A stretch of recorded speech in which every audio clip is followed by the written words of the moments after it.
What if I told you you've been praying the wrong way your entire life? Not with words, not with begging, not with hope, but with your state of being.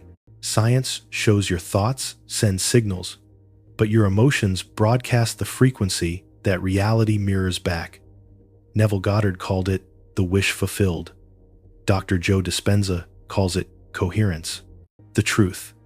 You are the prayer, and the universe responds not to what you want, but to what you are. If you're tired of waiting, of hoping, of asking without receiving, this is where everything changes.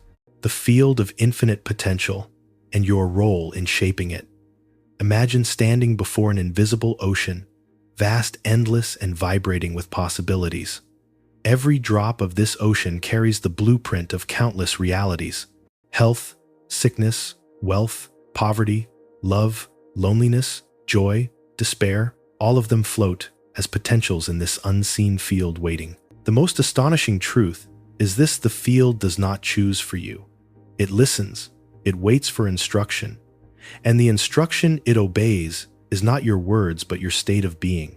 This is the first painful realization many people face when they look at their lives with honesty.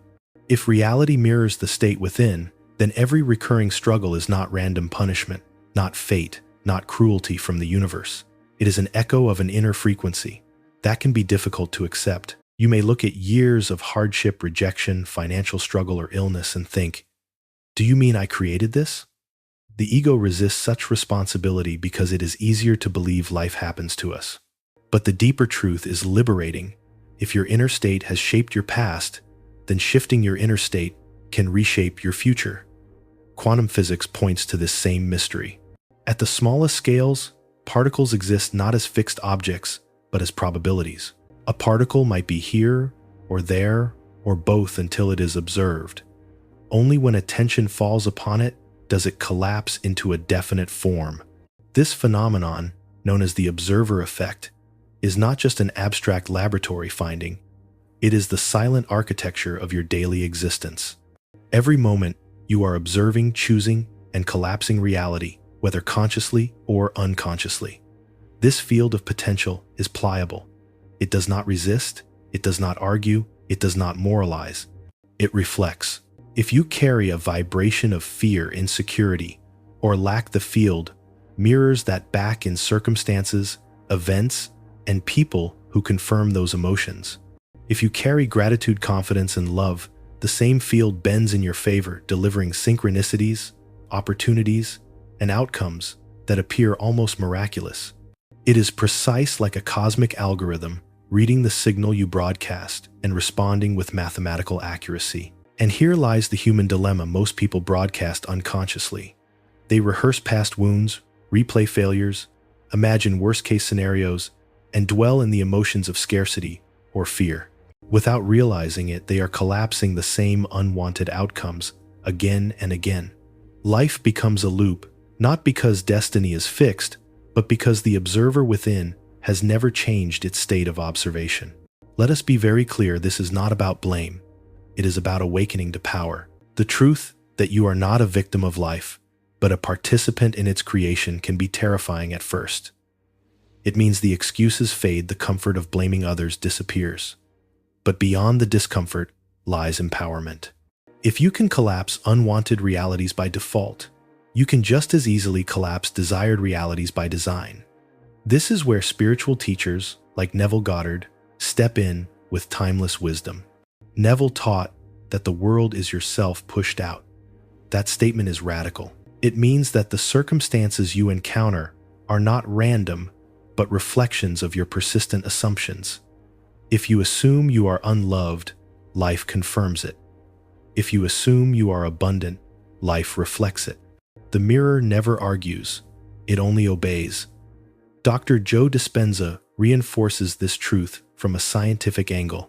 He explains that your thoughts send out an electrical signal while your emotions broadcast a magnetic field. Together, they form an electromagnetic signature, your personal broadcast, into the quantum field. The stronger and more coherent this signal, the faster reality rearranges itself to match.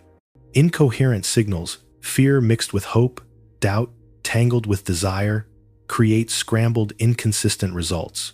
But when intention and emotion fuse into alignment, the broadcast is like a laser-bending probability itself. Pause here and consider, what is the state you are broadcasting right now? If life is not reflecting what you want, it is not because the field has denied you. It is because the field is too obedient. It has simply mirrored the frequency you have been rehearsing daily, perhaps unconsciously. Let us look at examples. Picture two people living in the same city, walking the same streets. One carries within the constant feeling of lack. I don't have enough. I am not enough. Life is unfair. Doors close for this person, opportunities slip away, people respond coldly. Meanwhile, another walks with the inner state of gratitude and sufficiency. I have more than enough. I am blessed. I am connected. The same city responds differently. Open doors, helpful encounters, sudden opportunities.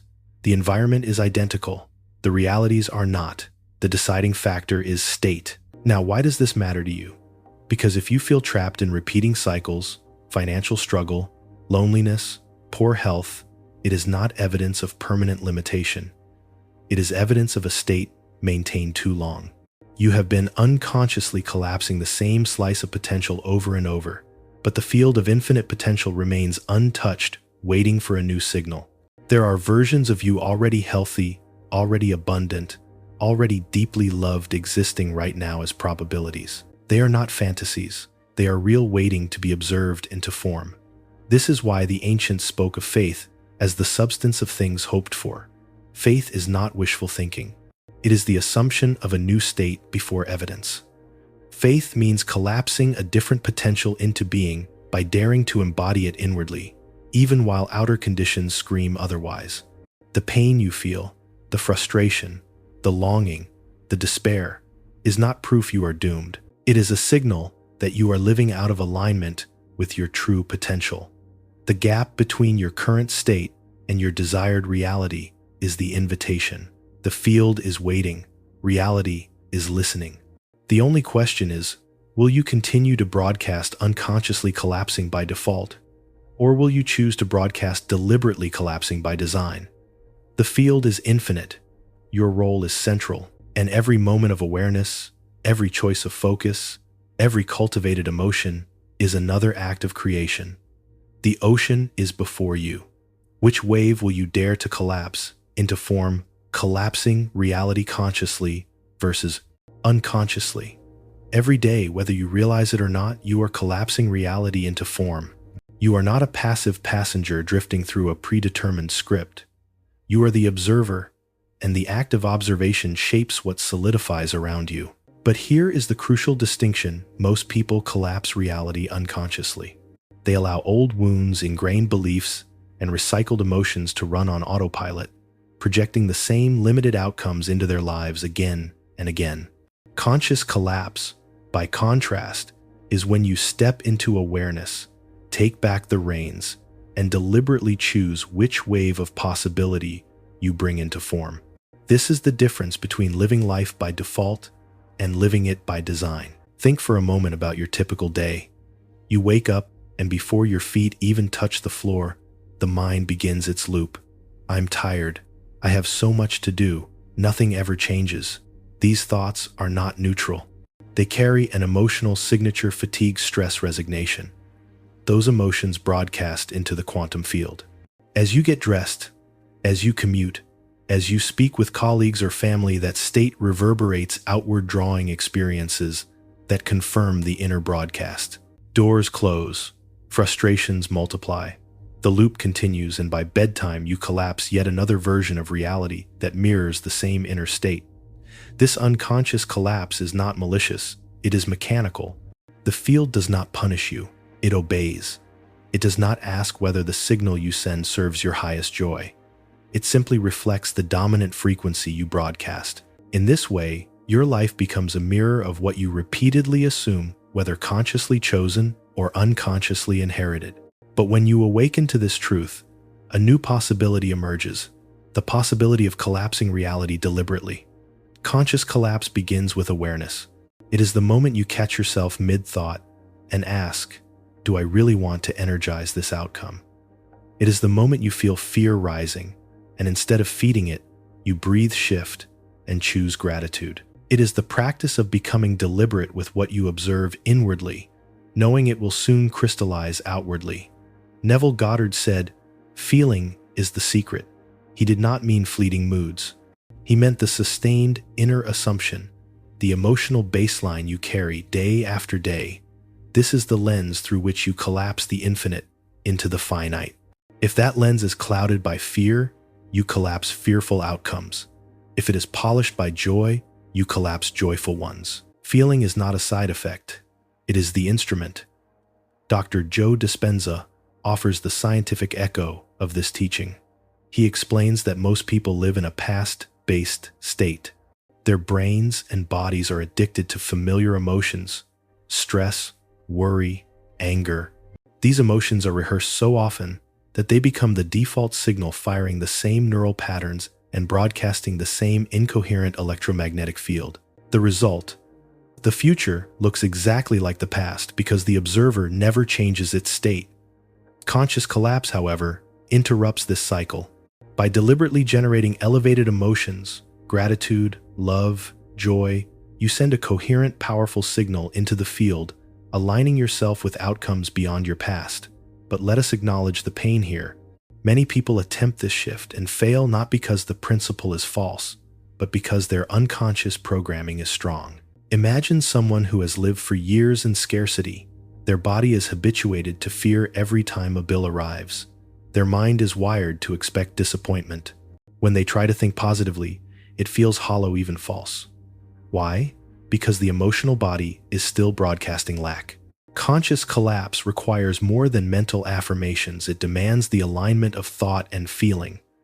Without that coherence, the field continues to respond to the stronger signal, which is usually emotion. This is why prayer in its true form is not begging, but being.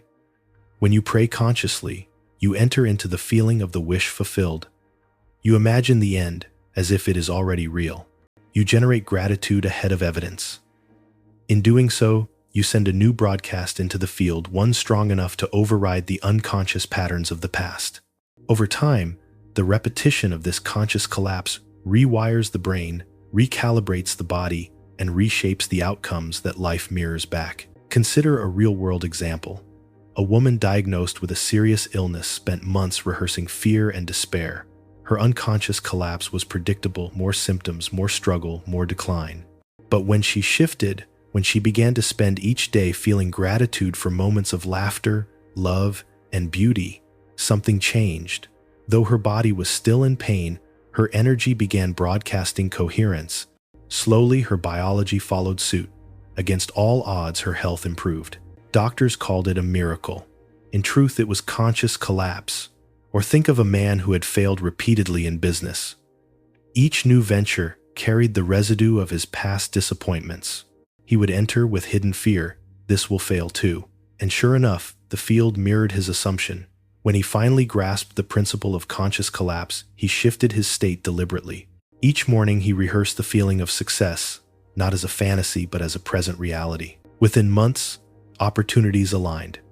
His outer world reshaped itself to match his new inner broadcast. The lesson is clear. Unconscious collapse locks you in cycles of repetition, while conscious collapse liberates you into creation. One is reactive, the other deliberate. One recycles the past, the other generates the future. So how do you begin collapsing consciously? Start small. Notice the moments you drift into autopilot thinking. Catch yourself rehearsing worry or lack. Pause, breathe. Ask, what frequency do I want to broadcast instead? Then deliberately generate the emotion of that desired state. Even if external conditions do not yet match, persist. The field does not respond instantly like a vending machine. It responds faithfully like a mirror. The more consistent your new broadcast, the more inevitable its reflection. This is not easy work. It demands vigilance. It demands faith in the unseen. But the reward is liberation. The freedom to stop living the same day over and over and to start collapsing realities of your choosing. You are already collapsing reality every moment of every day. The only question is whether you will continue to do so unconsciously bound by old programming or consciously guided by deliberate creation. The field is listening. Your state is the command. And the power to collapse consciously lies in your hands right now. Signs, synchronicities, and the proof of alignment. When people first begin the practice of conscious creation, doubt often lingers like a shadow. They ask, how can I know this is working? What proof is there that my inner state is shaping reality? The mind, conditioned by years of external validation, craves evidence before it will believe. Yet the field works in reverse belief, and alignment comes first, evidence follows. Still, for those who persist, reality does not stay silent. It responds with signs, synchronicities, and subtle yet undeniable proof that the mirror of life is bending to their inner state. A sign is not random coincidence, it is feedback. It is the field whispering, I hear you. Keep going. When you begin to shift your frequency from fear to gratitude, from lack to abundance, you will notice patterns emerging in your outer world. Maybe it is a repeated number on clocks, receipts, or license plates. Maybe it is overhearing a phrase that directly answers the question you silently carried. Maybe it is meeting someone at the exact moment you needed guidance or opportunity. These synchronicities are not accidental, they are the fingerprints of alignment. The challenge is that many dismiss them. Conditioned to expect grand, dramatic changes, people overlook the smaller, gentler signals that reality sends first. A person may pray for abundance, then receive a small, unexpected gift or discount, but instead of celebrating it as evidence, they scoff. That's not real abundance. In doing so, they miss the feedback loop and slip back into doubt. Conscious creators learn to honor every sign, no matter how small, as confirmation that their state is working. Gratitude amplifies the signal. Dismissal weakens it. Neville Goddard often told his students to test the law. He encouraged them to pick small, specific desires, a letter in the mail, a conversation with a friend, and assume the feeling of already having it. When the event manifested, their faith deepened, and they were ready to apply the principle to larger desires. This approach is wise. By noticing the smaller synchronicities, you strengthen your trust in the process and train yourself to see the evidence of alignment everywhere. Dr. Joe Dispenza, through his workshops, documents thousands of stories of synchronicity following meditation. Participants often report meeting the exact person they had imagined, receiving an unexpected phone call with news aligned to their intention, or stumbling into opportunities that defied logic. What is happening? Their coherent broadcast of thought and emotion reorganizes the field, and life responds. These synchronicities are not miracles. They are the natural byproduct of alignment. Let's explore why signs matter so deeply. Human beings are wired to look outward for reassurance. In a world that insists on seeing before believing, learning to trust unseen processes is uncomfortable. Signs serve as stepping stones across the gap. They build faith. They remind you that even though the full manifestation has not yet arrived, the process is active. They are like the first green shoots in spring, proof that the seed you planted in winter is alive. Without these small signals, impatience could erode your practice. With them, you gain momentum. But here lies another challenge: misinterpretation. The ego loves to claim ownership over every sign, twisting them into confirmation of fear instead of faith. For example, someone longing for love might see couples everywhere and interpret it as proof they are alone. In truth, those images could just as easily be reminders from the field. This is what you are calling in. Keep aligning. The meaning you assign shapes the next wave of collapse. Thus, discernment is vital. Ask yourself, does my interpretation empower me or diminish me? Choose the interpretation that strengthens faith, not fear. Another important truth is this: synchronicities accelerate as coherence deepens. At first, signs may feel scattered or subtle, but as you persist in elevated emotion and clarity of intention, they increase in frequency and intensity. Life begins to feel orchestrated, as though an invisible hand is arranging encounters, opportunities, and timing on your behalf. You feel guided. You feel carried. The struggle of forcing outcomes gives way to the flow of recognizing them. Consider an example. A man longing to shift careers began visualizing himself in a fulfilling role. At first, nothing changed. Then he started noticing articles, podcasts, and conversations all revolving around his desired field. Instead of dismissing them, he took them as confirmation, strengthening his emotional alignment.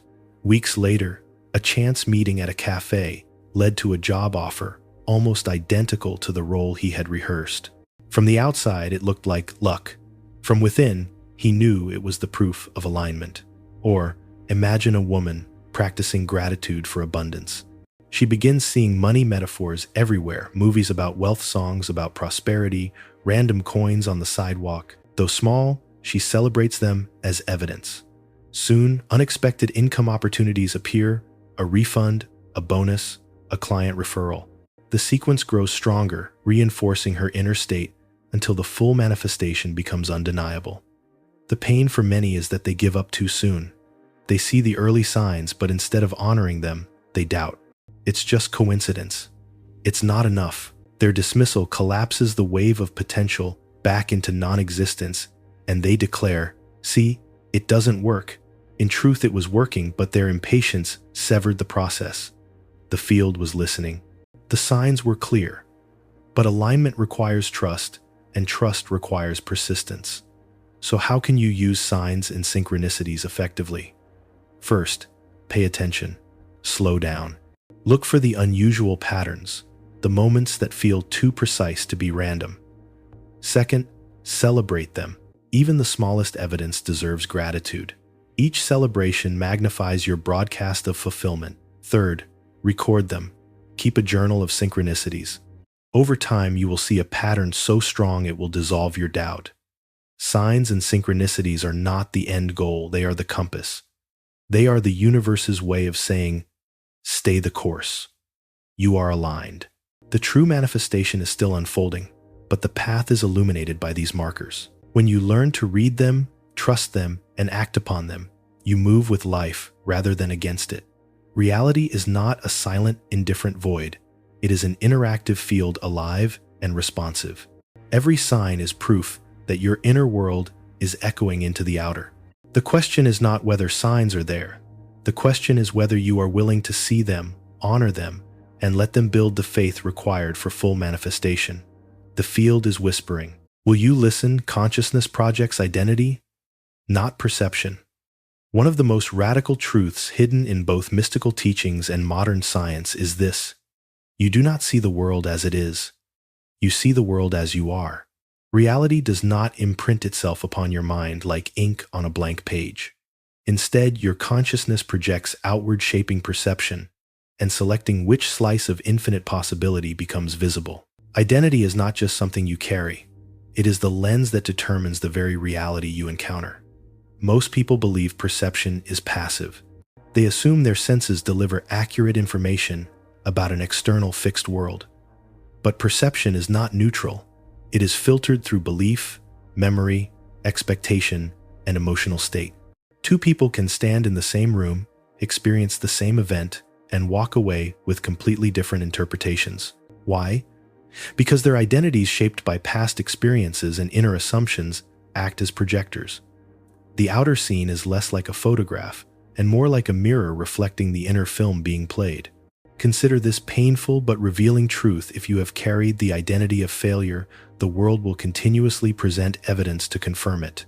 Opportunities will be overlooked, potential allies will be misjudged, and even successes will be dismissed as luck or temporary. The external world is not inherently hostile, but your identity as the one who fails projects itself outward, bending perception so that you notice, attract, and collapse realities consistent with that belief.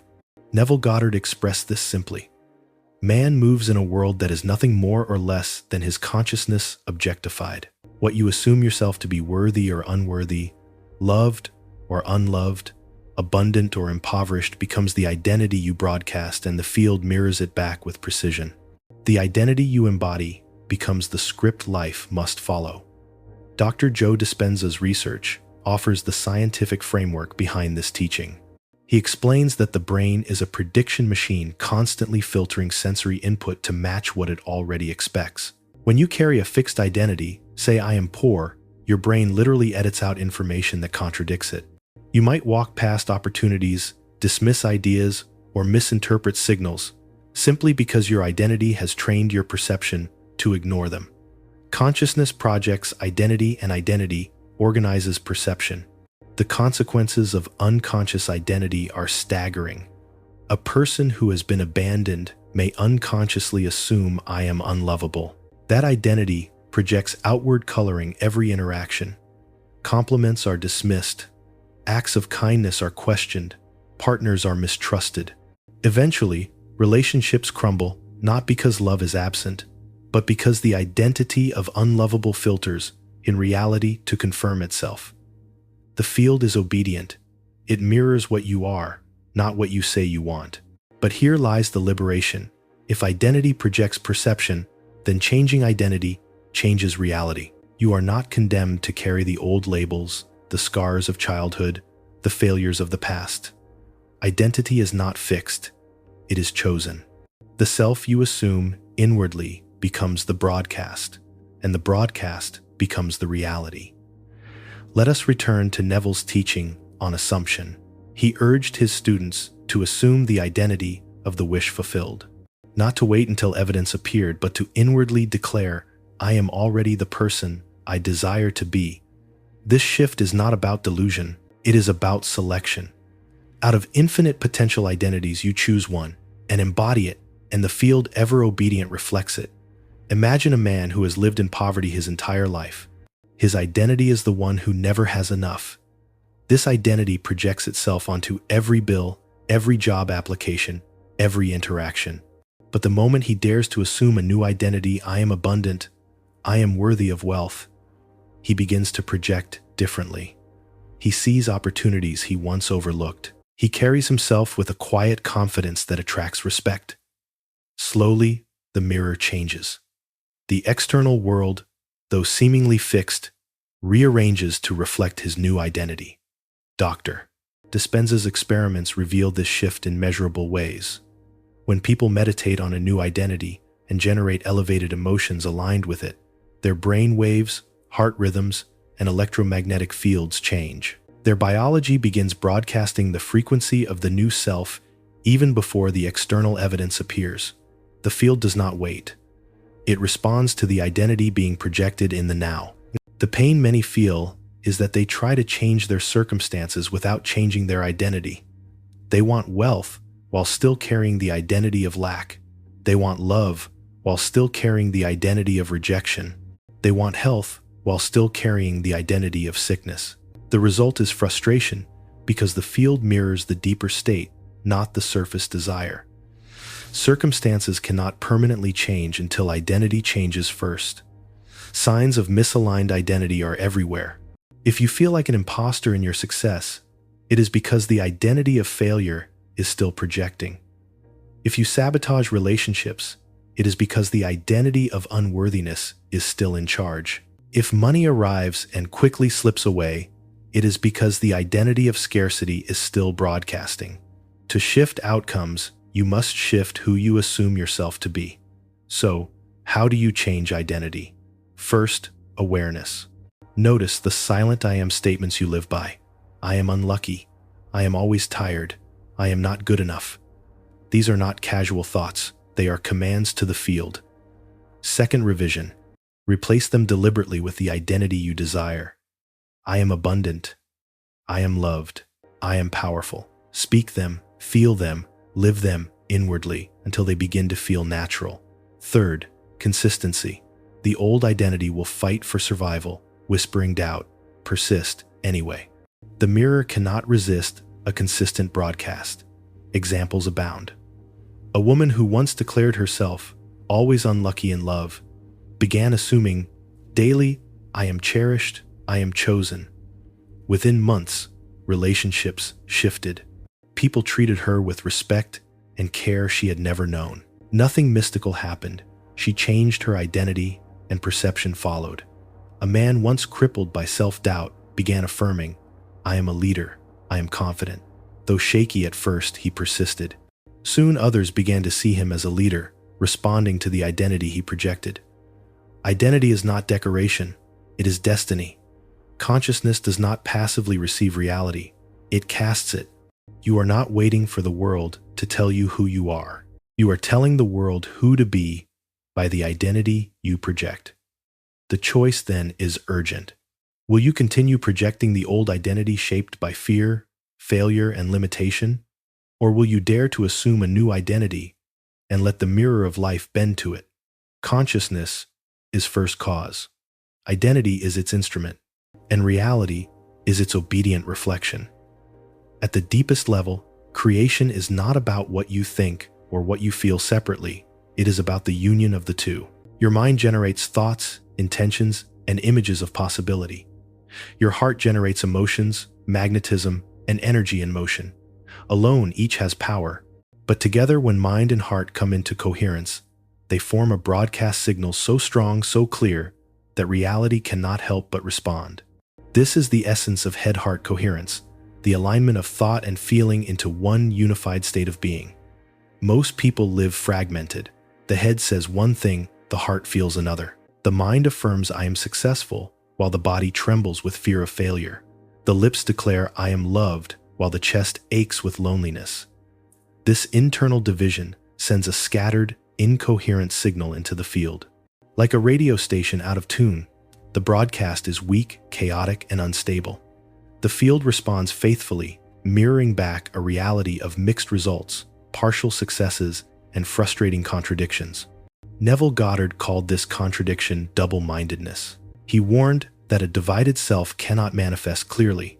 If you pray for abundance but feel lack, the feeling wins. If you declare health but embody fear, the fear wins. The field listens not to the words of the mind alone, but to the marriage of thought and emotion. Dr. Joe Dispenza's scientific work confirms this ancient teaching. He has shown through brain and heart measurements that when people generate elevated emotions like gratitude, to love, and joy, while holding a clear mental intention, their brain waves become coherent, and their heart rhythms synchronize into order. In this state, the electromagnetic field radiating from the body strengthens and expands. In other words, the individual becomes a powerful broadcaster, sending a clear signal into the quantum field that reality reflects back. Why does this matter? Because coherence is the difference between hoping and creating. Hoping is mental without emotional backing. It is scattered thought without magnetic force. Creating is mental intention, fused with emotional certainty. It is a laser-like signal that bends probability. When your mind and heart are aligned, you become a living magnet for the outcomes you intend. Let us explore what this means practically. The head is the architect. It designs the blueprint through thought, vision, and clarity of intention. The heart is the builder. It provides the energy, the magnetism, the raw power to draw the blueprint into form. If the architect sketches a house but the builder refuses to act, nothing is built. If the builder is full of energy but has no plan, effort is wasted. But when the architect and builder work together, the house rises. So it is with creation. Mind provides the design, heart provides the energy, and coherence brings the dream into reality. This is where many people stumble. They try to manifest with mind alone, repeating affirmations mechanically. But the body, conditioned by old emotions, does not believe them. The result is frustration. Why doesn't this work? The answer is simple: because the signal is incoherent. The mind says yes, the heart says no, and the field obeys the stronger of the two, which is usually the emotional body. To create deliberately, you must align both. This requires practice. Begin with intention. What do you choose to experience? Hold the vision in your mind with clarity, as if sketching the blueprint. Then summon the feeling, the gratitude, love, or joy of already having it. Let the heart swell with the emotional signature of fulfillment. When both align, you will feel coherence, a calm certainty, a sense of wholeness, a knowing without effort. That state is the true prayer, the broadcast the field cannot ignore. Examples abound. An athlete rehearsing victory does not simply picture the finish line. He feels the exhilaration, the pride, the tears of triumph. Mind and heart together collapse the potential into form. A woman longing for healing does not merely repeat, "I am healthy." She closes her eyes, feels the joy of dancing pain-free, tastes the sweetness of laughter and wholeness. The heart floods with gratitude, while the mind holds the picture. The result is coherence, and healing follows. The pain comes when people ignore the heart. In a culture obsessed with thought, logic, and intellect, the heart is often dismissed as sentimental. Yet the heart generates the most powerful electromagnetic field in the body, measurable several feet away. To neglect it is to try to build a house with blueprints alone and no materials. Thought without feeling is weak. Feeling without thought is blind. But coherence creates miracles. How do you cultivate this coherence? Begin with gratitude. Gratitude is the easiest elevated emotion to summon and the most magnetic. Close your eyes, breathe slowly, and recall a moment of genuine appreciation. Let the heart expand. Once the emotion flows, pair it with a clear intention. Visualize your desired outcome. See it, hear it, and most importantly, feel it as though it is already yours. Hold that union for several minutes. The longer you sustain coherence, the stronger your broadcast. Over time, this practice rewires your biology. Neural pathways shift, heart rhythms stabilize.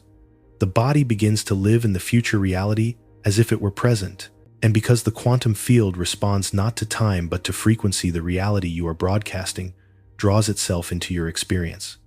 This is why people who practice head-heart coherence often describe life as magical. Opportunities appear out of nowhere. Synchronicities multiply. Healing accelerates. Relationships transform. It is not magic, it is alignment. The broadcast has become so clear that the field must echo it. Remember, incoherence is the default of an unconscious life. Fear in the heart, hope in the head. Doubt in the heart, affirmation in the head. Conscious creation demands coherence. Unite the architect and the builder. Marry thought and feeling. Let the head design and the heart believe. When they act as one, you become a living prayer, a broadcasting tower of certainty, and the universe itself reshapes to match your signal. Head without heart is empty. Heart without head is lost. Together, they are creation embodied. And when you master, their union, reality bends. If consciousness is first cause, and if your perception projects outward as identity, then the most valuable skill you can ever master is deliberate awareness. Awareness is not a passive faculty. It is the brush that paints reality, the sculptor's hand shaping clay. Where you place your focus, life bends. Yet most people allow awareness to scatter, chasing distractions, feeding fears, or looping endlessly over old wounds. The result is unconscious creation, a life that reflects chaos because attention has been left untrained. To reclaim your power, you must learn to direct awareness deliberately as a craftsperson would wield a tool. Think of the mind as a projector in a cinema. Whatever film runs through it, the screen must display. The projector does not argue. It does not filter. It does not edit. It simply broadcasts. Most people never choose their film. They let old scripts run, stories of lack, fear, failure, and doubt. Then they sit in the theater of life, horrified by the images on the screen, never realizing the real is in their hands. Awareness is that real. Whatever you feed, it becomes the film of your world. The painful truth is that untrained awareness is easily hijacked. Social media news cycles, constant comparison, each tugs at attention, filling the mind with images of fear, envy, or outrage. Every time you engage, you feed that script into the projector, and the field, obedient as always, mirrors the chaos back. Without training, awareness becomes the servant of circumstance. With training, it becomes the master of creation. Neville Goddard urged his students to treat attention as sacred. He taught that persistence of attention upon an assumption impresses it upon the subconscious, and the subconscious shapes reality. Disregard appearances, he said, and persist in the feeling of the wish fulfilled. This is not denial of reality. It is refusal to let awareness collapse unwanted outcomes. If you stare at lack, you collapse lack. If you persist in abundance, you collapse abundance. Dr. Joe Dispenza mirrors this principle with science. He explains that the brain naturally wanders, revisiting old memories and rehearsing future fears. This wandering maintains the chemical state of the past. But when awareness is trained to focus on a clear intention while sustaining elevated emotion, the brain's networks rewire, signaling the body to live in a new future instead of an old past. Awareness, once scattered, becomes deliberate, and reality follows. So how do you train awareness? The first step is observation.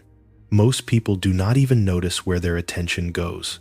They drift unconsciously from one thought to another, pulled by habit. Begin by noticing, where does your mind go when you are idle? What images dominate your inner screen? Awareness of awareness is the first mastery. Simply catching yourself in autopilot begins the shift. The second step is redirection. When you catch yourself rehearsing fear or reliving pain, pause. Take a breath. Deliberately choose a new focus. Imagine your desired reality. Feel it. Even if just for a few moments, you are breaking the old broadcast and sending a new one. Over time, this redirection strengthens. What once felt like effort becomes second nature. You become the one who chooses, not the one who drifts. The third step is persistence. Training awareness is not about occasional focus. It is about sustained focus. Neville called it dwelling in the end. To dwell means to live there inwardly, to return again and again until it feels natural. This persistence impresses the new state upon the subconscious, and the subconscious impresses it upon reality.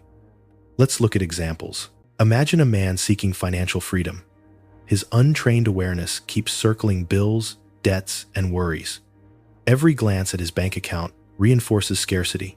But once he begins training awareness, he catches himself mid-worry and redirects. I am abundant. I am free. He visualizes paying bills with ease, feels gratitude for the flow of money. At first, it feels forced, but persistence rewires him. Soon opportunities appear, doors open, and abundance begins to reflect his trained awareness. Or consider a woman longing for love. Her old pattern of focus is loneliness, replaying heartbreak, imagining rejection. Every thought collapses, more of the same. But as she trains awareness, she begins redirecting each lonely thought to the feeling of being cherished. She imagines conversations, laughter, tenderness. She persists until it feels natural. In time, relationships reflect this new state. She did not find love. She trained awareness into it.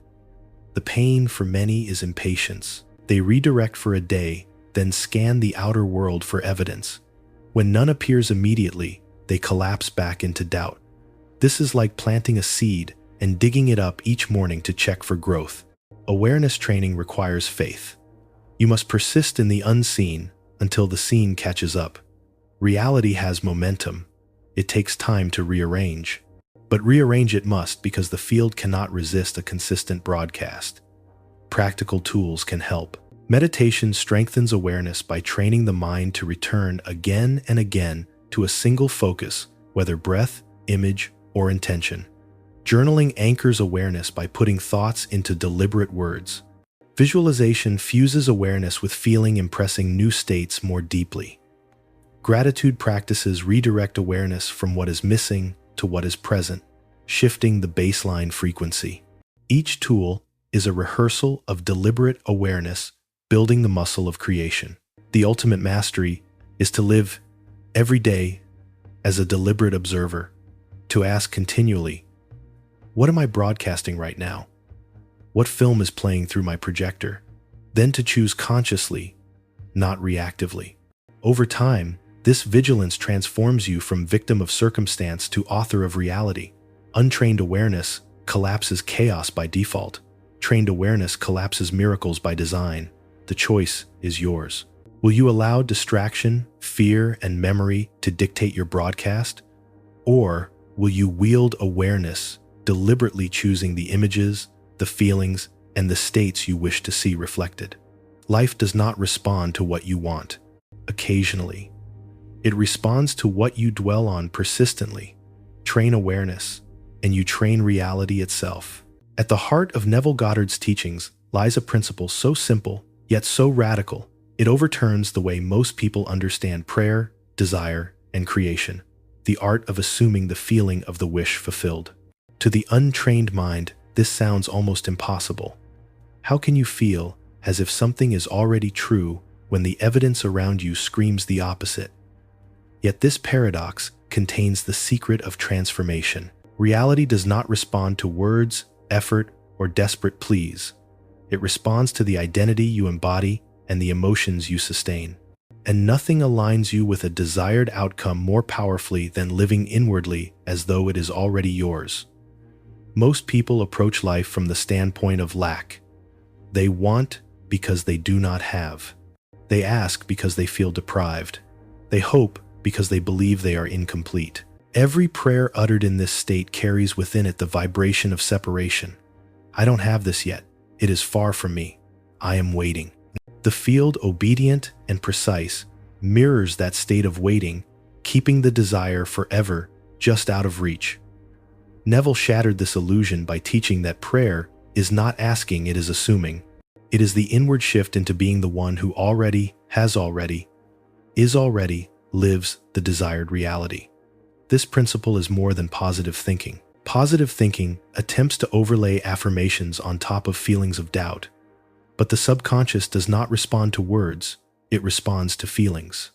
Neville insisted, feeling is the secret. If you repeat, I am wealthy, while inwardly feeling fear of bills and lack of money, the feeling wins every time. The field responds to the emotional frequency, not the verbal mask. The wish fulfilled demands that you bypass the future tense altogether and feel the outcome as present fact. Consider the structure of a wish. A wish is always in the future. I wish I had love. I wish I were healed. I wish I could succeed. Neville's principle removes the gap. Instead of wishing, you assume, I am loved. I am whole. I am successful. The shift is not in language alone, but in state. You cultivate the inner atmosphere of already living it. This is why Neville spoke of living in the end. The end is not the moment the desire appears externally. It is the inward conviction that it already exists in consciousness. The pain for most people lies in contradiction. They look at their outer world and see lack. They try to assume the wish fulfilled, but feel the friction of doubt. The bank account says empty. The body aches. The bed is cold. How can one feel fulfilled when the evidence denies it? Neville's answer was unwavering. Persist. Persist in the feeling until it becomes natural. Persist until the assumption hardens into fact. Reality is slower than thought, but it is obedient. The outer world bends to the persistence of inner conviction. Dr. Joe Dispenza echoes this truth scientifically. He explains that when you emotionally experience a future event as though it is already happening, your brain and body cannot tell the difference between imagination and reality. The brain fires new neural patterns. The body produces new chemicals. The entire system begins living the future in the present. From the perspective of biology, you are already that version of yourself. And because the quantum field mirrors states of being, not wishes, life reorganizes to match. Let us ground this in examples. A woman battling loneliness may pray daily for a partner, but each prayer is filled with longing, reinforcing the absence. Her state is, I am alone. But when she applies Neville's principle, she shifts. She begins to imagine conversations, shared meals, laughter echoing in her home. She feels the warmth of companionship as though it is already here. Slowly, the loneliness fades. She is no longer waiting for love. She is living in the state of being loved. And soon reality mirrors it. A man drowning in debt may affirm wealth 1,000 times, but fear dominates his body. Each bill reinforces his identity as poor. But when he practices the wish fulfilled, he closes his eyes, feels the security of financial freedom, imagines paying bills with ease, tastes the relief of sufficiency. He rehearses it until his body feels abundant, even before the bank account changes. Then opportunities for income begin to appear. He was not begging for money, he was embodying abundance. The wish-fulfilled principle demands courage because it requires feeling something that contradicts current evidence. It asks you to walk as though healed while symptoms persist to celebrate. as though wealthy while accounts remain low to love, as though chosen while still alone. This is not denial, it is creation. To feel lack while waiting for evidence is to perpetuate lack. To feel fulfillment ahead of evidence is to collapse fulfillment into being. How do you practice this? Begin with imagination. Neville emphasized the power of vivid scenes. Choose one natural event that would imply your desire is already real. Holding a paycheck, embracing a partner, running with strength. Rehearse it inwardly. Add sensory detail. What do you see, hear, feel, smell? Then fuse it with emotion. Let gratitude flood your chest. Let joy rise. Let relief wash over you. Dwell in that state nightly as you fall asleep, for the subconscious is most impressionable then. Persist daily. The old state will resist. Doubt will whisper. Appearances may temporarily contradict. But persistence is the key. Neville promised that persistence in the wish fulfilled inevitably hardens into fact. Reality, being a mirror, has no choice. The ultimate beauty of this principle is freedom. You no longer wait for circumstances to grant permission for joy, love, or abundance. You live it now inwardly, and reality must catch up. You become the cause, not the effect. The world stops dictating your state. Your state begins dictating the world. The wish fulfilled is not fantasy. It is law. To assume the feeling of the end is to select it from the infinite field, and the field, faithful, precise, obedient, reflects it back as the life you live. If there is one challenge that defeats most seekers before they ever experience transformation, it is this: the gap between inner assumption and outer evidence. You may close your eyes and feel wealthy, but the bank account still whispers of scarcity. You may assume yourself loved, yet return home to an empty bed. You may feel health in your imagination, but your body still aches. The temptation in these moments is strong, to abandon the practice, to conclude that it isn't working, and to collapse back into the old state. But this is precisely where Neville's principle of assumption must be practiced with the greatest persistence. To live in the end, even when outer evidence contradicts you, is not weakness, it is mastery. Neville Goddard was blunt about this: disregard appearances. He did not mean deny them or pretend they don't exist. He meant do not let them dictate your inner state. The outer world is always a lagging reflection of past assumptions. By the time you see something out there, it has already been impressed in here. To let current evidence decide your state is to remain enslaved to the past. To persist in the assumption of the wish fulfilled regardless of appearances is to claim authority over the future. Dr. Joe Dispenza offers the scientific mirror of this teaching. He explains that when you emotionally live in a new reality before it appears, your brain and body begin to rewire. Neural networks change. Chemicals shift. Your system starts to embody the future self now. The outer evidence has not caught up yet, but inwardly the blueprint is laid, the broadcast is active. If you give up too soon, you cut the signal, and the field returns the old state. But if you persist, the external must eventually rearrange, because the inner broadcast has become dominant. The pain here is real. Humans are conditioned to trust what they see, hear, and touch. We crave tangible confirmation before we dare to believe, but faith demands the opposite. Faith is belief before evidence. It is the courage to feel rich when bills pile high, to feel cherished when rejection lingers, to feel whole when symptoms persist. This is the spiritual discipline few are taught: the willingness to embody the unseen as though it were fact. Consider the story of a man who was jobless and desperate. Every day rejection emails arrived. The evidence screamed failure, but instead of collapsing into despair, he began practicing assumption. Each morning he visualized himself walking confidently into his new office, greeting coworkers, feeling the weight of a company badge on his chest. He rehearsed the joy of telling his family he had secured the role. At first the evidence mocked him. Weeks passed with no change, but he persisted. Slowly opportunities appeared: an unexpected interview, a contact from an old acquaintance. Within months, the exact scenario he had rehearsed came to life. This is not luck, it is law. The outer evidence lagged, but the inner assumption eventually hardened into fact. Another example, a woman diagnosed with a chronic illness. Her body screamed pain. The evidence was undeniable. Yet each night, she closed her eyes and practiced the end. She felt herself dancing again, laughing with friends, running in the sunlight. She did not deny the pain, but she refused to let it dictate her inner state.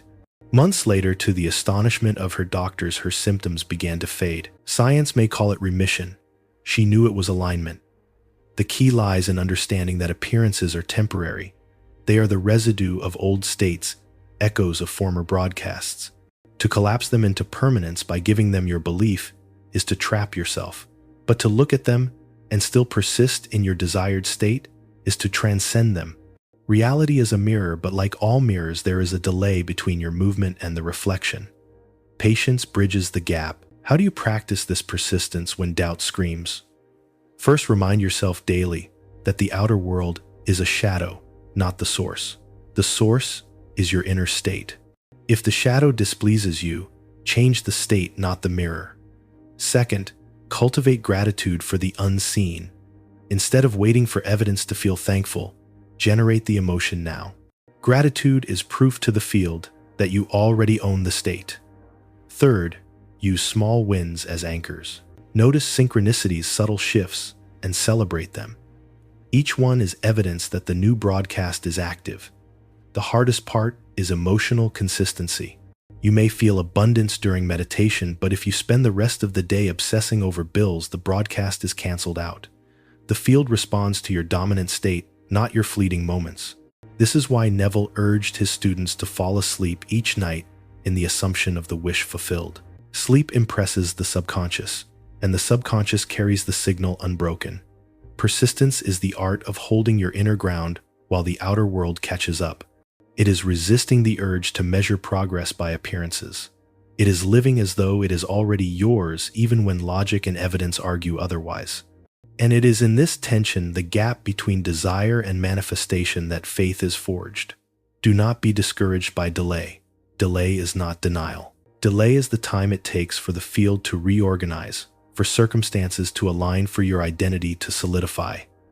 Every moment you persist in assumption, you lay another stone on the bridge from the unseen to the seen. Give up, and the bridge collapses. Persist, and the bridge becomes inevitable. In truth, practicing assumption, when evidence is lacking, is the greatest act of freedom. It means you no longer let the world dictate your state. You become the cause, not the effect. You walk ahead of appearances, and appearances must eventually follow. This is not delusion, it is creation. So the question becomes, will you collapse back into the old state because the evidence hasn't yet changed? Or will you persist in your chosen state until reality bows to it? One path repeats the past, the other creates the future.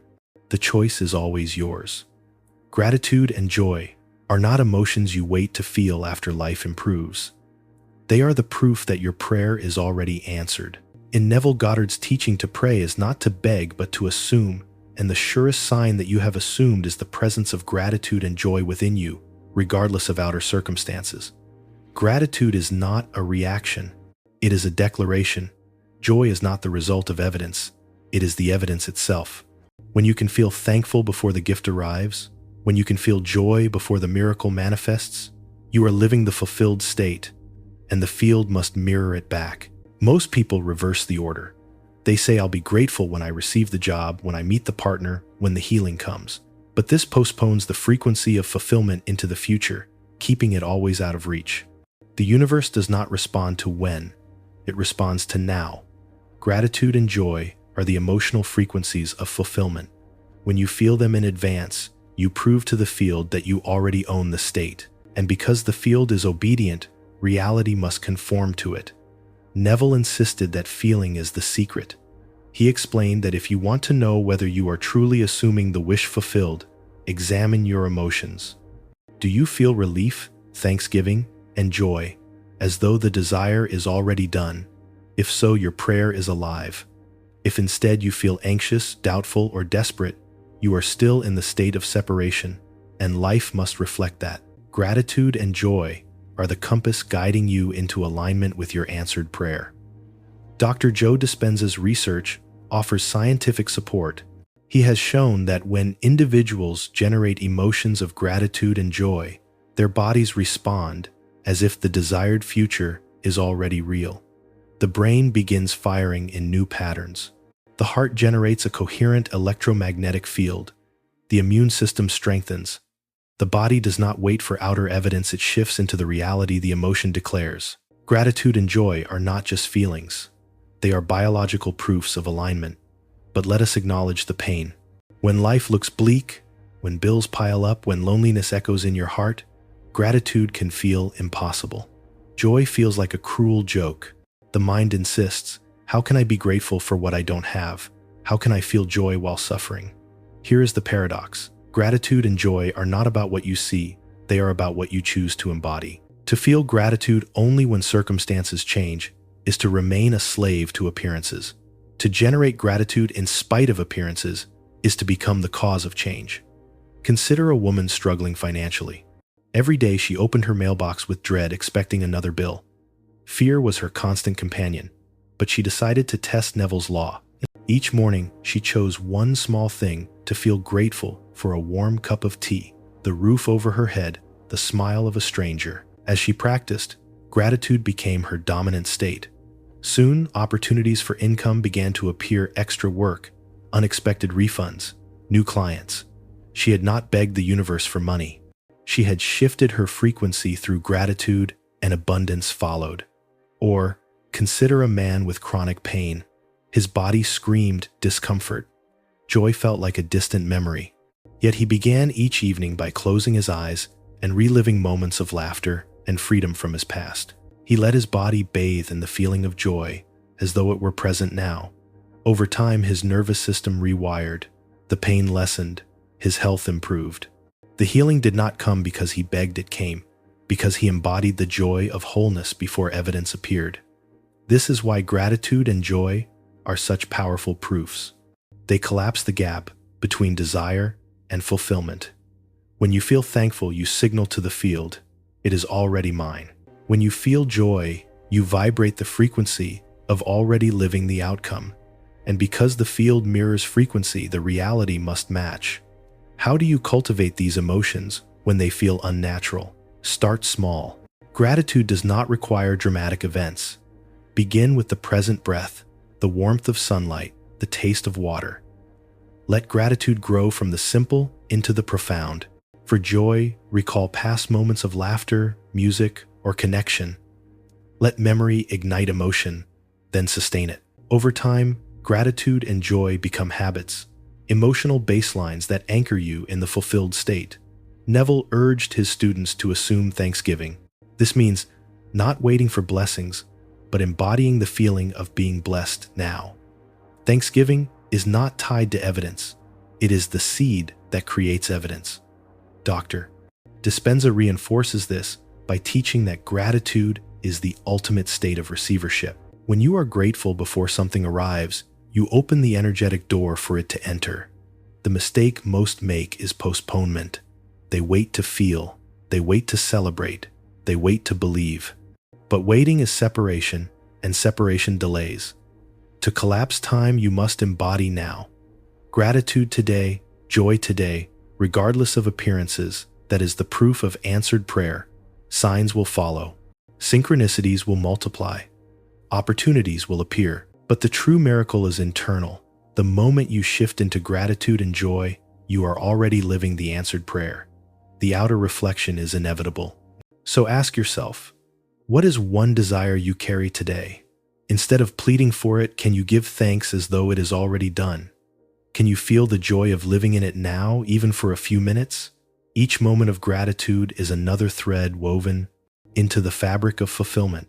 Each burst of joy is another signal to the field, it is done. Gratitude and joy are not the reward for manifestation. They are the tools of manifestation. They are the proof that prayer is no longer a request, but a state. And when you live in that state reality, faithful mirror, that it is bows to your vibration and confirms what you already knew. If thoughts are the architects of reality, emotions are the builders. Your mind may sketch a vision of abundance, love, or healing, but it is your emotions that supply the energy to bring that vision into form. Yet most people do not realize that they live with emotional baselines, default states that color their perception, shape their choices, and broadcast signals into the field day after day.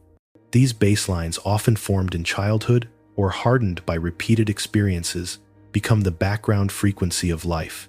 If your baseline is fear, scarcity, or doubt, no matter how many affirmations you repeat, the field responds to that underlying vibration. To change your life, you must first change your emotional baseline. An emotional baseline is the emotional state you return to when the distractions fade, when the day is quiet, when nothing external is pushing you in one direction or another. For some, it is worry, anxiety about what could go wrong. For others, it is resentment, lingering anger toward the past. For many, it is the low-grade fear of not being enough, not having enough, not doing enough. These states become so familiar that they feel natural, like the air you breathe. But just because they are familiar does not mean they are true. Neville Goddard taught that life mirrors assumptions, and assumptions are more than thoughts, they are felt convictions. If you assume I am unlucky, I am unworthy, I am unloved, you will feel the emotions that match those beliefs, and those emotions become your baseline. From that baseline, the field faithfully mirrors circumstances that confirm your assumption. A person convinced of unworthiness will unconsciously choose partners who mistreat them, jobs that undervalue them, opportunities that slip away. They may call it bad luck, but in truth, it is their emotional baseline collapsing the same reality again and again. Dr. Joe Dispenza describes this from a scientific angle. He explains that when an emotion is repeated long enough, fear, anger, guilt, the body memorizes it. The chemicals of that emotion become addictive. The nervous system wires itself to expect and reproduce that state. Eventually, the emotion outlives the event that caused it. A heartbreak from years ago still fuels sadness today. A financial struggle from childhood still fuels fear of scarcity decades later. The past becomes the baseline, and the body lives the same story on repeat, broadcasting it into the field until new events arrive to match. The pain of this truth is that many people believe they are cursed or doomed, when in reality, they are simply rehearsing old emotional baselines. The field is not punishing them, it is obeying them. Life does not respond to what you want once in a while. It responds to the emotional state you dwell in consistently. That state is your baseline, and it is the broadcast that creation answers. But here lies the liberation: baselines are not destiny. They can be shifted, trained, and elevated. Just as the body once memorized fear, it can be taught gratitude. Just as it rehearsed lack, it can rehearse sufficiency. Just as it lived in anger, it can live in love. Shifting your baseline is the art of training the body and mind to live in a new emotional state until it becomes as familiar as the old one once was. Consider an example. A woman who grew up in scarcity carried constant fear of money. Her baseline was anxiety every time she paid a bill, every time she checked her account. That vibration attracted more scarcity. But when she learned to shift, she began practicing daily gratitude for small financial wins, a discount at a store, a gift from a friend, even a meal on the table. Slowly, her baseline shifted from fear to gratitude. And as it shifted, opportunities for abundance increased. She did not just think wealth, she felt gratitude, and gratitude became her new baseline. Or think of a man who lived in anger after betrayal. His relationships kept collapsing and he blamed others. But when he examined his baseline, he saw that anger had become his constant companion. Every new partner entered the storm of his old pain. When he began practicing forgiveness and deliberately cultivating compassion, the anger lost its hold. His baseline shifted, and with it, his relationships transformed. How do you begin shifting your emotional baseline? First, awareness. You cannot change what you do not recognize. Ask yourself, what emotion do I return to most often? What state feels most familiar? Write it down. Name it. Awareness disarms it. Second practice. Choose a new emotional state, gratitude, joy, love, and rehearse it daily. Meditation, visualization, music, and breathwork can all induce elevated emotions. At first, it may feel unnatural, like learning a new language. But with persistence, the body memorizes the new state just as it memorized the old. Third, reinforcement. Surround yourself with experiences, people, and environments that support your new baseline. Protect your frequency, like a gardener protects new seeds from weeds. Neville often said, "You must assume the feeling of the wish fulfilled until the assumption hardens into fact." The hardening happens when the new emotion becomes your baseline. It is no longer a fleeting high. It is your home. Dr. Dispenza affirms this, noting that once the body memorizes gratitude or joy as a new baseline, it automatically begins broadcasting that signal 24/7. And because the field mirrors the dominant broadcast, life reorganizes into alignment. This is not easy work. It demands vigilance. Old baselines will try to pull you back. Doubt will whisper. Pain will resurface. Triggers will arise. But each time you choose gratitude, instead of fear, love, instead of resentment, sufficiency, instead of lack, you lay another brick in the foundation of your new baseline. Over time, the foundation becomes unshakable and your reality stabilizes to match. The truth is this: your life is a reflection not of your occasional thoughts, but of your emotional baseline. Change the baseline, and you change the broadcast. Change the broadcast, and you change the world that mirrors it. The field does not resist. It listens. The only question is whether you will continue rehearsing the old baseline of limitation or elevate into a new baseline of fulfillment. When people first learn about the power of emotional frequency, they often make a mistake. They think transformation requires massive, dramatic changes. They believe they must leap overnight from fear to ecstasy, from despair to bliss, from scarcity to abundance. But the truth is far more gentle and far more attainable. Lasting transformation is not built in giant leaps, but in micro shifts, small, deliberate recalibrations of emotional state that over time compound into profound change. Imagine your emotional baseline as a thermostat set to a certain temperature. Perhaps yours is set to worry or anger or doubt. Every time life improves slightly, the thermostat pulls you back down. A new opportunity arises, but you sabotage it. A relationship blooms, but you repeat old patterns. Money flows in, but somehow slips away. Why? Because the thermostat is set too low. Micro shifts are how you raise the setting, gradually training your system to live at higher frequencies until gratitude, joy, and love become your natural climate. The power of micro shifts lies in their accessibility. You may not be able to leap from depression to ecstasy in a single breath, but you can shift from despair to relief, from tension to calm, from worry to hope. Each shift may seem small, but it changes your broadcast. The field does not require perfection, it responds to direction. Even a subtle elevation in your state sends a new signal, and reality begins to bend toward it. Neville Goddard emphasized persistence in dwelling in the end. But dwelling does not mean forcing yourself to feel emotions that seem unreachable.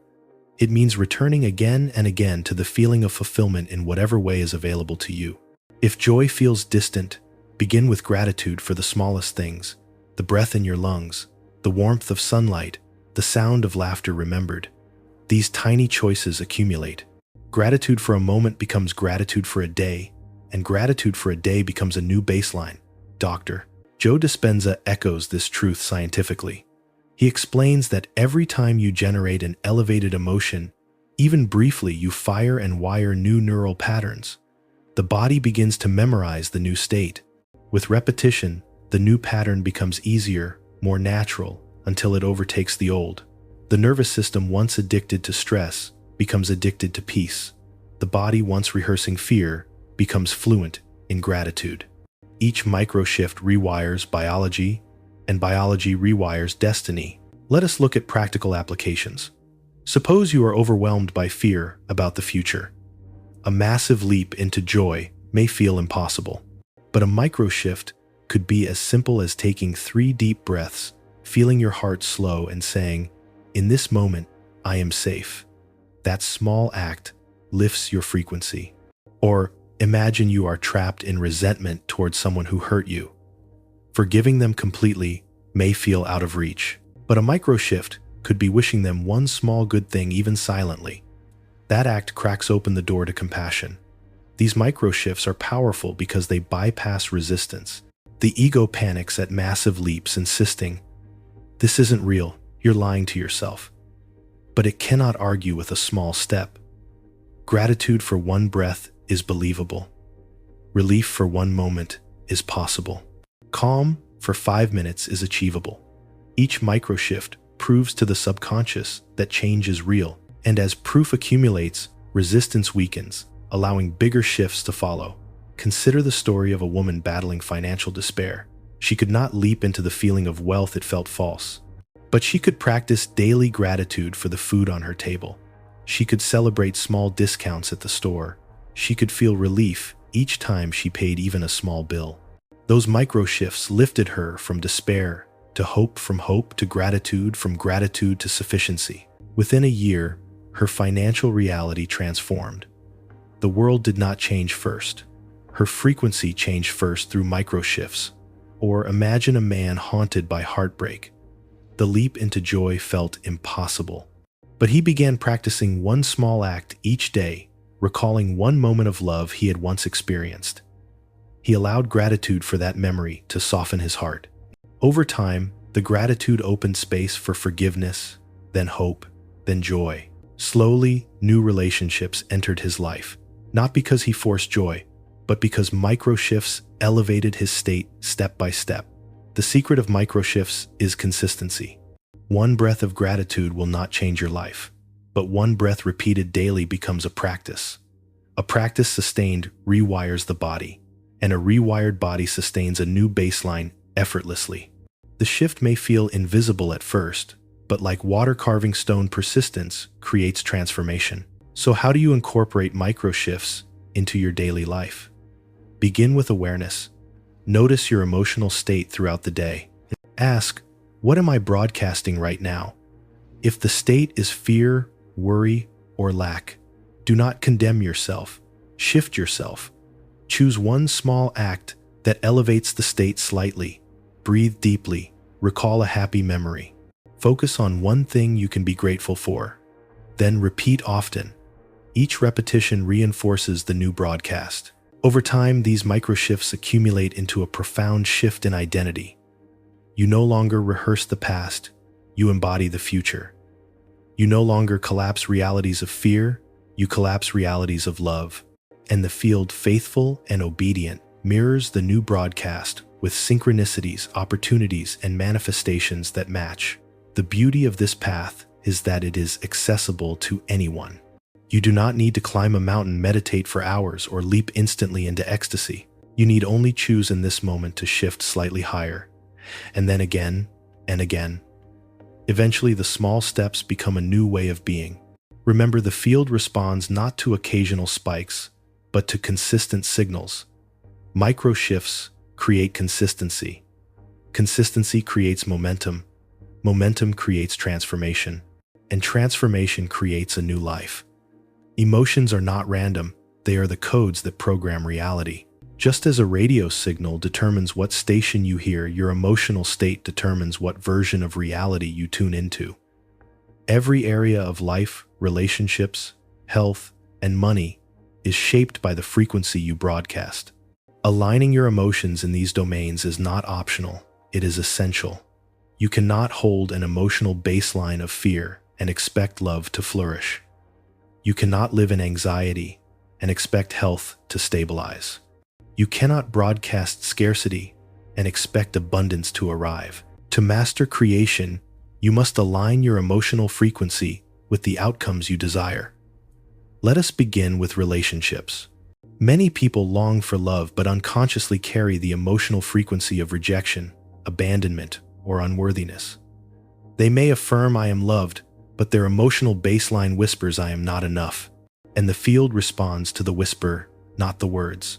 As a result, they attract partners who reflect their hidden state, partners who neglect, criticize, or leave. The cycle reinforces itself, convincing them that love is elusive. But when you shift your emotional state to the frequency of love, gratitude, joy, openness, you change the signal. You stop attracting partners who mirror rejection and begin attracting those who mirror connection. Neville Goddard's wisdom illuminates this. You attract what you believe you are. If you feel unworthy, life shows you unworthiness. If you feel cherished, life confirms that truth. Aligning emotion in relationships means embodying the feeling of already being loved, supported, and chosen. It means generating gratitude for companionship before it arrives, joy for intimacy before it manifests. When you do, the field reorganizes. People enter your life who match the vibration of the love you already feel. Now consider health. The body is not separate from emotion, it is shaped by it. Dr. Joe Dispenza's research demonstrates that emotions such as stress, anger, and fear flood the body with chemicals that weaken the immune system, elevate inflammation, and accelerate disease. In contrast, emotions like gratitude, joy, and love release healing chemistry, endorphins, oxytocin, and immune-boosting proteins. Your health is not dictated solely by genetics or environment. It is profoundly influenced by the emotional frequency you live in daily. Think of a person who wakes each day dreading pain, rehearsing illness, and expecting decline. That emotional broadcast reinforces the body's state, perpetuating the very symptoms they fear.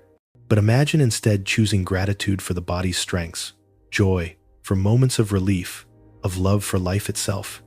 That emotional frequency begins to reprogram biology. The body responds to the new broadcast, producing healing chemicals, restoring balance, and even reversing disease. Countless testimonies, patients who heal against medical odds, prove that aligning emotion with health creates transformation. Neville's principle of living in the end applies here too. To live in the end of health is to feel wholeness before symptoms vanish, to feel vitality before strength returns. That assumption, embodied emotionally, becomes the blueprint the body must follow. Health, like relationships, mirrors the dominant frequency. Finally, let us explore money. Few areas expose emotional misalignment more clearly. People pray for abundance while vibrating scarcity. They beg for wealth while feeling fear each time they check their bank account. Their emotional frequency declares lack, and the field, obedient as ever, reflects more lack. Abundance cannot enter a state that rejects it. Money, like all energy, flows toward alignment. Gratitude for what you already have opens the door for more. Joy in sufficiency invites expansion. Scarcity, fear, and resentment block the flow. To align emotion with wealth, you must feel abundant before evidence appears. Celebrate small wins, however minor. Give thanks for money in any form: a coin on the ground, a discount at the store, a meal shared. Each act of gratitude raises the frequency of abundance, and the field responds. Consider a man burdened by debt. His baseline was fear, and his reality confirmed it. But when he shifted, choosing daily gratitude for what money did provide, feeling joy for future abundance as if it were already here, his financial reality began to shift. Opportunities arose, income streams opened, debt reduced. The numbers did not change first, his frequency did. The painful truth is that most people sabotage themselves by rehearsing the opposite of what they want. They long for love while radiating loneliness, long for health while radiating fear, long for money while radiating scarcity. The field does not respond to longing, it responds to being. To align your life, you must align your emotions with the outcome, not with the absence of it. How do you practice this alignment daily? Begin by identifying the emotions that match your desired outcome. For love, gratitude, openness, joy. For health, peace, wholeness, vitality. For money, sufficiency, security, generosity. Then rehearse them deliberately. Close your eyes, imagine your desired reality, and feel those emotions as if it were true now. Return to them often, morning, evening, in idle moments. The more you sustain the aligned state, the stronger your broadcast.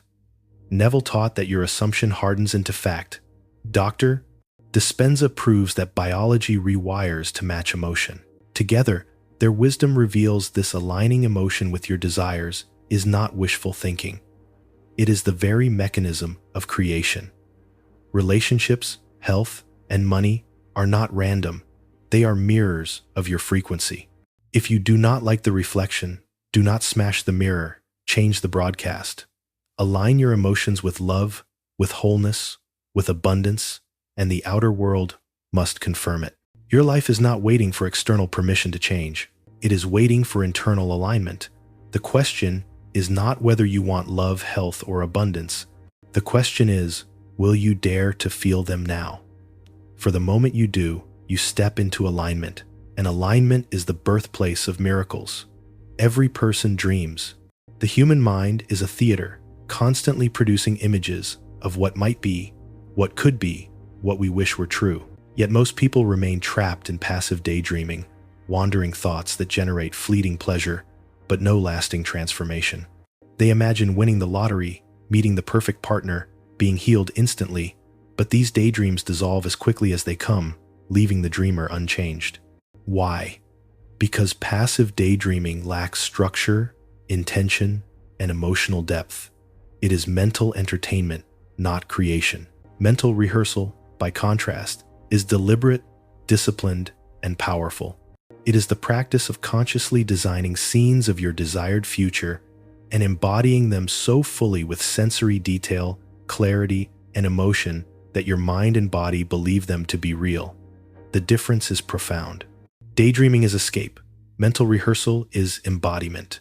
One leaves you yearning. The other reshapes your identity and collapses new realities into form. Neville Goddard often emphasized the importance of imagining the end. He taught that you must not drift in vague fantasies but deliberately construct the feeling of the wish fulfilled. He instructed his students to create short, vivid scenes that imply their desire has already been realized. Scenes like shaking hands and congratulations, hearing a friend's voice celebrating your success, or lying in bed with the warmth of a beloved partner beside you. These were not idle fantasies. They were rehearsals of the end state, practiced until the subconscious accepted them as fact. Dr. Joe Dispenza provides the scientific counterpart. His research shows that when people mentally rehearse a future event with elevated emotion, their brains and bodies fire as though the event is happening in the present. New neural circuits form. The body produces the chemistry of fulfillment. The system literally begins to live in the future, collapsing the gap between what is imagined and what is experienced. Mental rehearsal is not pretending, it is programming. The tragedy is that most people confuse the two. They indulge in passive daydreams, then grow frustrated when nothing changes. They imagine wealth, but feel lack. They picture love, but feel loneliness. They drift into fantasies without structure or persistence. Then they conclude, this doesn't work. In truth, they have not rehearsed, they have only daydreamed. The key difference lies in emotion and intention. Passive daydreaming often produces longing. Wouldn't it be nice if that longing reinforces separation? Mental rehearsal, however, generates gratitude and joy, as if the desire is already fulfilled.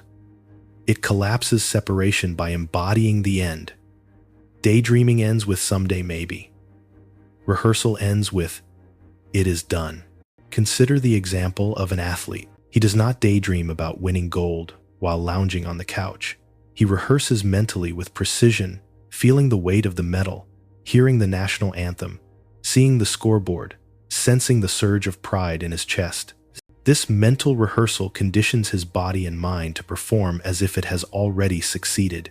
Science confirms that athletes who mentally rehearse perform better because the body cannot tell the difference between real and vividly imagined practice. Now imagine applying this principle to your own life. Suppose you long for financial freedom. A passive daydream is picturing piles of money, a fantasy vacation, or a luxury car images that often produce frustration because they feel distant. A mental rehearsal, however, is different. You might construct a scene of logging into your bank account and seeing the balance full, then feeling gratitude and relief as you pay bills with ease. You might imagine a close friend congratulating you on your success, hear their voice, feel their embrace. These specific sensory-rich rehearsals create conviction, not longing. Or suppose you desire healing. A passive daydream is imagining yourself magically cured overnight. A mental rehearsal is vividly picturing yourself walking freely, feeling your body strong, experiencing the joy of movement. You imagine laughter returning energy, rising vitality flowing. Your body immersed in the rehearsal begins to respond chemically as though healing is already occurring. The discipline of rehearsal lies in repetition. Daydreams are fleeting, rehearsals are sustained. Neville urged his students to perform their imaginal acts nightly, especially before sleep, when the subconscious is most impressionable. Dr. Dispenza encourages meditation sessions where participants combine clear intention with elevated emotion until their state changes. Both teachings point to the same truth: rehearsal must be consistent to become identity. The pain point many encounter is impatience. They rehearse once or twice, then scan their environment for proof. When none appears immediately, they give up.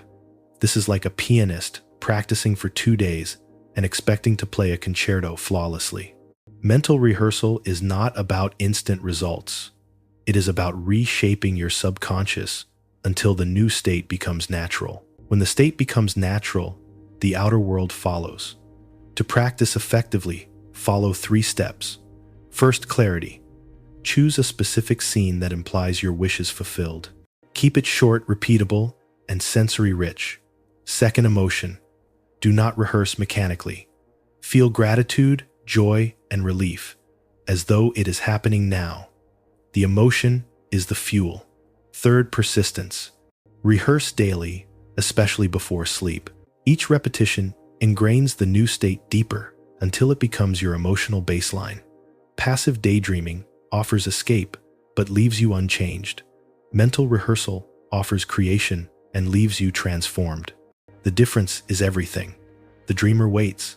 The rehearsed creator lives it now. So ask yourself, are you merely daydreaming about the life you want, or are you rehearsing it deliberately? If your imagination leaves you longing, you are drifting. If it leaves you grateful, joyful, and certain, you are rehearsing. And if you persist, reality will have no choice but to mirror the rehearsal, for the field is faithful to the state you embody. Creation is not an occasional act. It is not something you do once in meditation and then forget about while the rest of your day contradicts it. Creation is a way of being, a steady broadcast of your inner state into the field. To sustain coherence and align with your desired reality, you must anchor your day with rituals. Rituals are not empty routines. They are sacred appointments with your higher self, designed to remind your body, mind, and spirit who you truly are.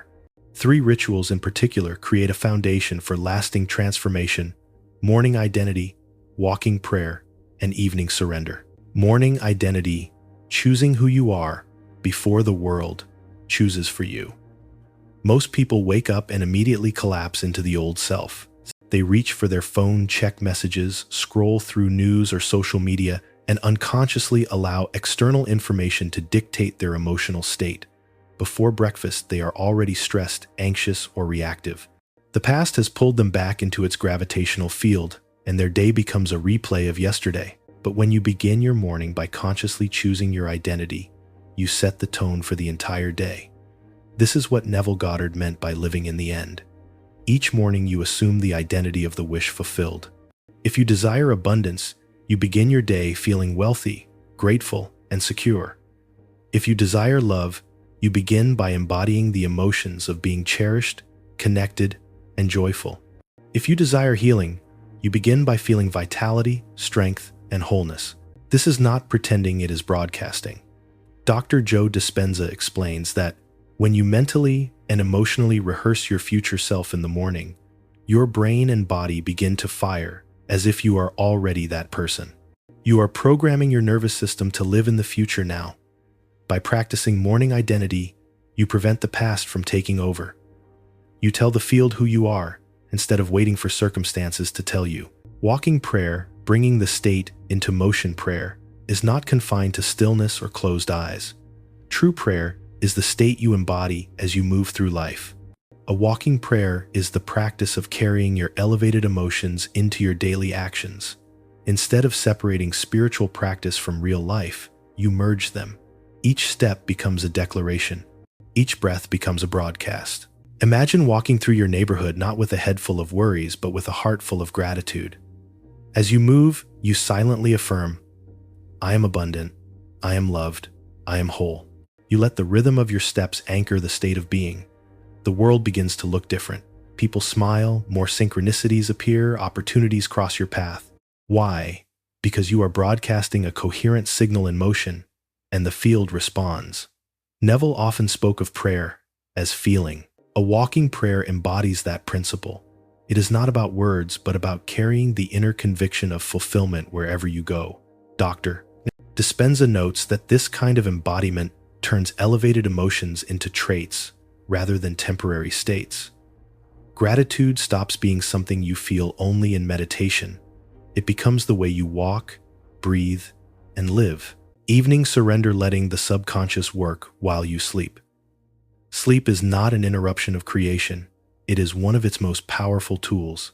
The subconscious is most impressionable in the twilight state between waking and sleeping. Whatever you dwell upon in those moments is impressed deeply, and the subconscious continues to rehearse it throughout the night. Most people, however, fall asleep replaying fears, frustrations, or regrets. They program their subconscious with lack, and then wonder why life repeats. Neville urged his students to practice the sleep technique, falling asleep in the assumption of the wish fulfilled. Imagine a scene that implies your desire is already real.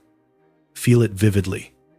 Let gratitude and joy fill you until it feels natural. Drift into sleep, carrying that state. The subconscious, like fertile soil, receives the seed and nourishes it while you rest. Over time, this nightly ritual rewires your identity at the deepest level. Dr. Dispenza confirms that the brain enters slower frequencies as you fall asleep, making it highly suggestible. By choosing your final thoughts and emotions deliberately, you program the subconscious to continue broadcasting the desired state long after you are conscious. Evening surrender is not resignation, it is trust. You surrender to the unseen, knowing the field is working on your behalf. The power of consistency. The magic of these rituals lies not in their complexity, but in their consistency. Morning identity sets your broadcast. Walking prayer sustains it throughout the day. Evening surrender impresses it deeper into your subconscious. Together they form a cycle. You wake aligned, you live aligned, you sleep aligned. Over weeks and months, the old identity dissolves and the new one hardens into fact. The pain most people face is inconsistency. They meditate once, then fall back into fear. They affirm abundance in the morning, then complain of lack by afternoon. They visualize love at night, then dwell in loneliness the next day. This on and off broadcast creates incoherence, and the field mirrors the inconsistency. But when you anchor your day with rituals, you reduce the gap. You maintain coherence longer. And coherence sustained becomes creation fulfilled. Living as the ritual. Ultimately, these rituals are training wheels. Over time, they stop being practices you do and become states you are.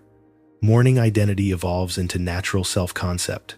Walking prayer becomes your default way of moving through the world. Evening surrender becomes trust that carries into every moment.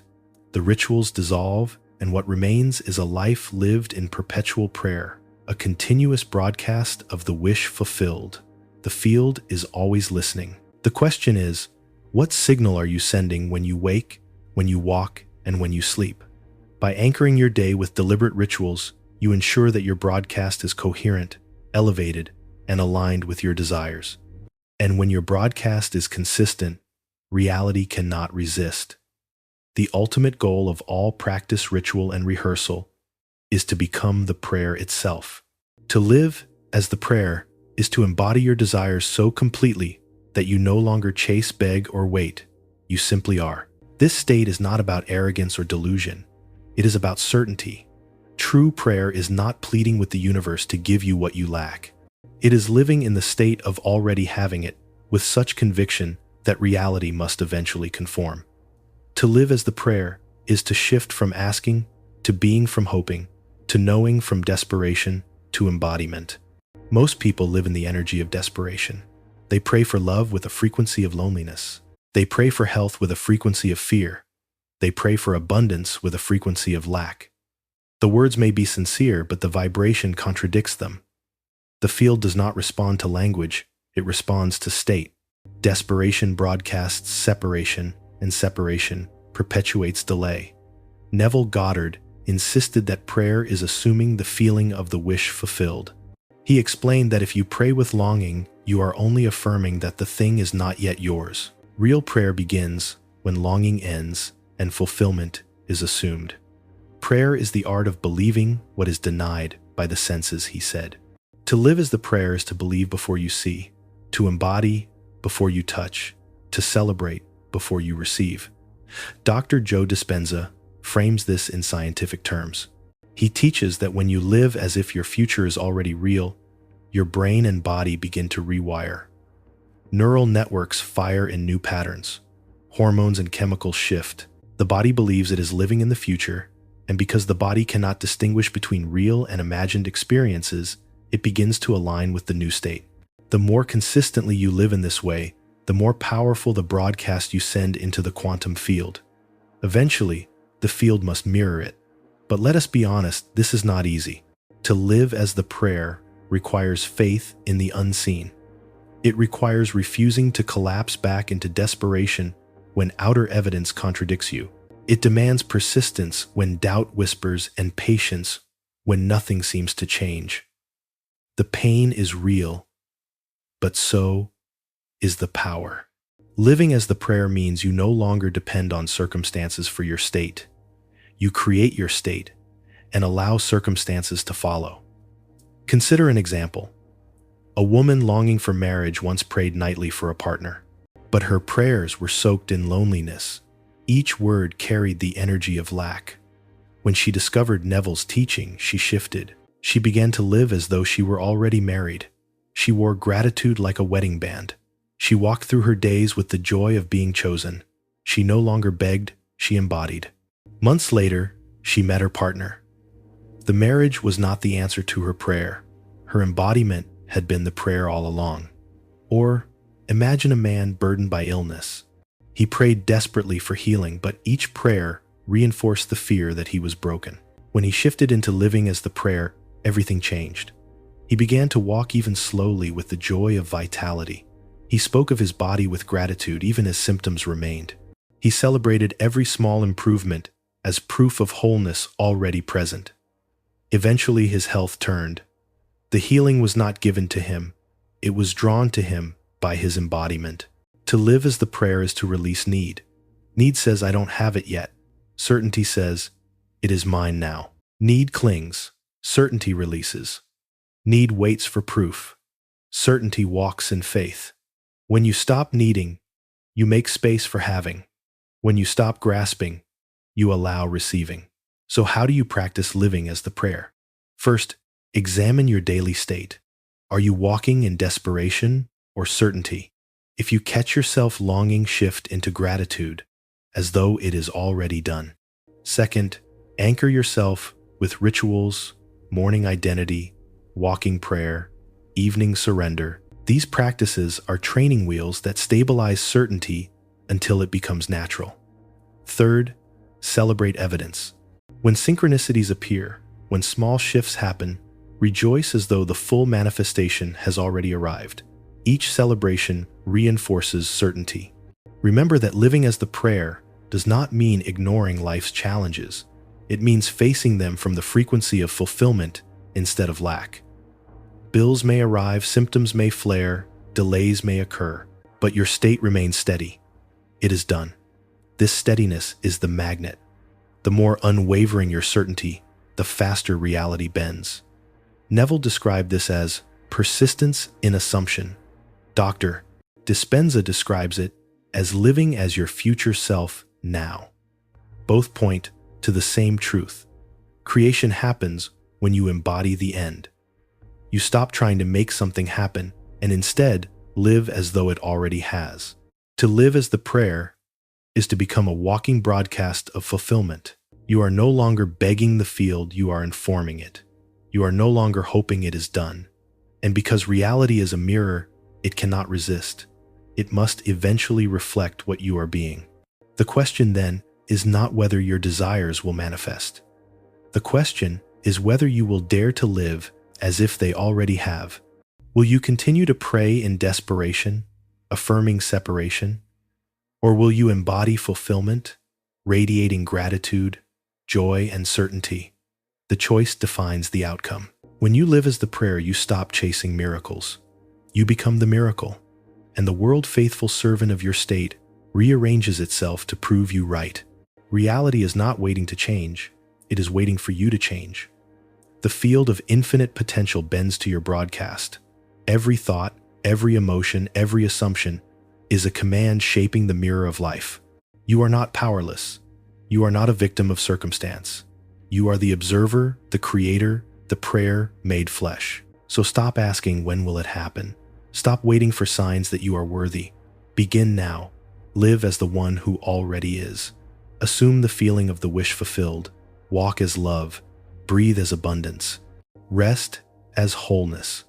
Life is not testing you, it is reflecting you. And when you shift your state, the world has no choice but to follow.